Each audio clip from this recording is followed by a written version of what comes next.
Mask, यानी कि 2020 का official flag. Face masks. Anti-genocidal mask. Wearing a mask. You gotta have a mask. Black, blue and white या फिर custom made designer diamond studded, shape कोई भी हो, हर shape में मास्क करता है एक चीज, आपकी रक्षा। पर कभी अमेजोन पे मास्क का कॉम्बो ऑर्डर प्लेस करने से पहले या सर्च करने से पहले गूगल पे, it's N95 bye the way, have you ever thought कि यार ये N95 मास्क इन्वेंट किसने किया? अगर हाँ तो एकदम सही जगह पर आ चुके हैं आप। मैंने पता लगा लिया कि कौन था वो आदमी नहीं, एक्चुअली औरत थी। ये औरत सैरा लिटिल टर्नबॉल। लिटिल उसने अपने नाम में खुद ही ऐड कर लिया था बिकॉज शी वॉज ओनली 4'11" और सब लोग इसका मजाक उड़ाते थे। पर जितनी ज्यादा इंटरेस्टिंग उसके नाम की स्टोरी है, उससे भी ज्यादा इंटरेस्टिंग है वो मिस्टेक जिसकी वजह से बन गया N95 मास्क। जॉब पे तो रखा गया था सैरा को डिजाइन करने के लिए एक नई ब्रा का डिजाइन, पर 1950s में कुछ ऐसे इवेंट्स हुए सैरा की लाइफ में कि उसने बना दिया वर्ल्ड का बेस्ट मास्क। पर सैरा की पूरी कहानी समझने के लिए हमें सबसे पहले देखना होगा वर्ल्ड का फर्स्ट मास्क, ये। So stupid. तो सबसे पहली बार दुनिया को जरूरत पड़ी मास्क बनाने की आज से 700 साल पहले। अब तक तो आपने ब्लैक डेथ प्लेग का नाम सुनी रखा होगा। 14th सेंचुरी का कोरोना था वो। नहीं, एक्चुअली कोरोना से बहुत ज्यादा भयंकर था यार। 200 मिलियन लोग मर गए थे फ्रांस और बाकी के यूरोप में। Enter chat black death doctor, हाथ में एक लंबा सा स्टिक और शक्ल पे एक चिड़िया जैसा मास्क। आधे से ज्यादा लोग तो डॉक्टर को देख के डर के मारे मर जाते थे। तो रीजन क्या था ऐसा फालतू मास्क बनाने का? रीजन था फ्लावर्स। सही सुना आपने। जो ये बीक होती थी इनके मास्क की, उसमें ये लोग फ्लावर्स के पेटल्स, लेवेंडर्स और बाकी सारे हर्ब्स डाल के रखते थे, क्योंकि तब लोगों को ऐसा लगता था कि जो बीमारियां हैं वो बुरी स्मेल की वजह से फैलती हैं। क्योंकि जर्म्स की डिस्कवरी हुई नहीं थी अब तक। जर्म्स डिस्कवर हुए इस इवेंट के 600 साल बाद 19th सेंचुरी में, और उसके कुछ साल बाद पैदा हो गई हमारी हीरोइन सैरा लिटिल टर्नबॉल। ब्रुकलिन न्यूयॉर्क की छोटी सी मिडिल क्लास फैमिली में। And around the same time फैल गई एक और महामारी, इस बार चाइना में मंचूरियन प्लेग। नहीं, ये गोभी मंचूरियन खाने से नहीं होता। ये हिस्ट्री में पहली ऐसी बार था जब लोगों ने आज के जैसे दिखने वाले मास्क ऑलमोस्ट पहनना शुरू किया था। ऐसे दिखते थे उस टाइम के mask, and they were designed by this guy, Chinese doctor Wu Lien-teh. Wu लिन टे ने कुछ बैंडेजेस को एक के ऊपर रख रखा और ऐसे एक ओवरलैपिंग सीक्वेंस करके एक मास्क बनाया। खुद तो पहना ही और अपने पूरे हॉस्पिटल के स्टाफ को ही बोला पहनने के लिए, पर एक आदमी ने मना कर दिया पहनने से। ये फ्रेंच डॉक्टर, हाँ तो बहुत इंटरनेशनल डॉक्टर भी आए थे उधर मंचूरिया में, बहुत फेमस हो गया था ये प्लेग, सब लोग हेल्प करने के लिए आए थे। ये फ्रेंच डॉक्टर बोलता है वू लिन टे से, चाइना मैन तेरे को क्या पता, मैं नहीं पहन रहा मास्क, #रेसिस्ट। और 2 दिन बाद उस फ्रेंच डॉक्टर की मौत हो जाती है मंचूरियन प्लेग से।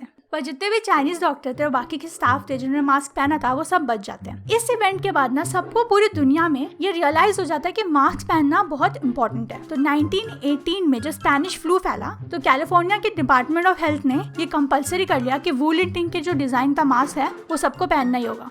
अब क्योंकि इतने ज्यादा मास्क बनाने पड़ रहे थे तो एक मैन्युफैक्चरिंग कंपनी चाहिए थी जो ये मास्क बना सके। और तब आती है सीन में कंपनी 3M, जिसकी एम्प्लॉय बनने वाली थी सैरा। आपने कभी पोस्ट-इट यूज किया? हाँ, फ्लोरेसेंट कलर के रहते हैं, नोट्स लिखते हैं। हाँ, ये कंपनी बनाती है वो। तो 3M ने सारे मास्क बनाना शुरू किए, कपड़े वाले मास्क भी, और तब वर्ल्ड वॉर स्टार्ट हो गई थी तो उनके लिए जो भी बॉम्ब फेंकने वाले मास्क होते हैं वो सारे मास्क भी। और इस टाइम पर सैरा लिख रही थी गालियों भरा आर्टिकल 3M और उसके जैसे बाकी कंपनी के खिलाफ। नहीं, गालियां नहीं थी, एक्चुअली क्रिटिसिज्म थी। एक आर्टिकल लिखा था सैरा ने जिसको पढ़ लिया 3M ने। तो क्या किया फिर 3M ने? जॉब दे दी सैरा को, और क्या। और बाद में वो आर्टिकल बहुत ही सही है, यहाँ वीडियो के एंड में बताती हूँ क्या लिखा था उसमें। और उसका फर्स्ट असाइनमेंट था एक रिबन बनाना, बहुत ही स्ट्रॉन्ग होना चाहिए वो रिबन। तो कुछ ही दिनों के अंदर एक रिबन क्या वैसे ही 100 और प्रोडक्ट्स का डिजाइन लेके उसने पूरी प्रेजेंटेशन ही कर दी कंपनी के सामने, and she got assign to design it. बहुत खुश थी वो, उसने खुशी से काम स्टार्ट किया। पर अचानक पता नहीं कैसे उसकी फैमिली के 3 लोगों की तबीयत एकदम ही खराब हो गई। तीनों हॉस्पिटलाइज हो गए।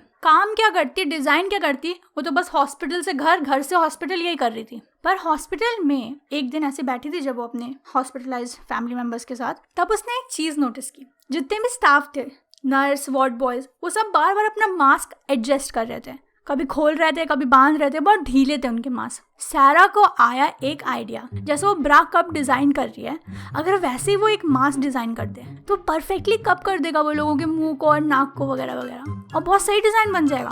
जल्दी से वो गई और 3M को जाकर उसने अपना ये आइडिया बताया। 3M ने बोला तुरंत बनाओ यार, ये बहुत सही आइडिया है। तो उसने जल्दी से डिज़ाइन किया, एल्यूमिनियम का क्लिप यूज़ किया नाक के ऊपर एकदम फिट करने के लिए, और जो धागे के पहले यूज़ होते थे बांधने के लिए मास्क, उसकी जगह उसने वो जो रिबन बनाया था ना स्ट्रॉन्ग वाला, वो यूज़ किया। 1962 में उसके मास्क का पेटेंट अप्रूव हो गया, पर अभी भी एक प्रॉब्लम थी। सारा का जो मास्क था ना वो मेडिकल यूज़ में यूज़ नहीं हो सकता था, क्योंकि जो N95 मास्क होता है वो बहुत अलग होता है। It looks something like this under a microscope. आपको लाइंस दिख रही हैं ऐसी, छन्नी टाइप लग रही है ना, पर ये छन्नी से एकदम ही अलग है, क्योंकि छन्नी में जो होल होते हैं अगर उससे छोटा कोई पार्टिकल हो तो गिर जाता है, पर N95 मास्क में छोटे से छोटा पार्टिकल भी इन लाइंस में चिपक जाता है। तो वो एक्चुअली में छान नहीं रहा है चीज़ों को, वो चिपका रहा है। प्लस इसको ना इलेक्ट्रोस्टैटिकली चार्ज किया जाता है, तो अगर कोई न्यूट्रल पार्टिकल भी जाएगा हवा से तो वो चार्ज हो जाएगा और वो चिपक जाएगा। Van der Waals forces temporarily, इधर प्लस उधर माइनस। सारा के मास्क में उस टाइम ये सब कुछ नहीं था, वो बस एक शार्पिन मटेरियल से बना था,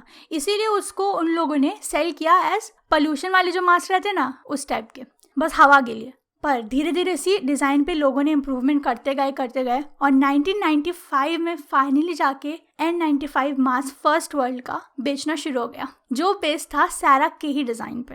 मतलब यार क्या सोचने वाली बात है। पहले हम लोग हैलोवीन कॉस्ट्यूम जैसा मास्क पहनते थे, उसके बाद बैंडेजेस वाला मास्क आया, क्लॉथ का मास्क आया, फिर एक 4 फुट की लड़की के दिमाग में एक बस आइडिया आया, और कैसे उस आइडिया ने इतने ज़्यादा लोगों की जान बचा रहा है। अभी सब चांस की बात है यार दुनिया में। बाय द वे वो जो आर्टिकल उसने लिखा था ना, वो अपना गुस्सा जाहिर करने के लिए लिखा था उन एड्स के खिलाफ जो बड़ी बड़ी कंपनियां डालती थी 1950 और 1960 के टाइम पेपर में, लड़कियों के प्रोडक्ट बेचने के लिए लड़कियों की बुराई करते थे। मतलब ये पढ़ के क्या लिखा है, ओ माय गॉड, मतलब अनबिलीवेबल। अरे हमारे देश में भी क्या कम है। फेयर एंड लवली से चलो फेयर हटा दिया, चेंज।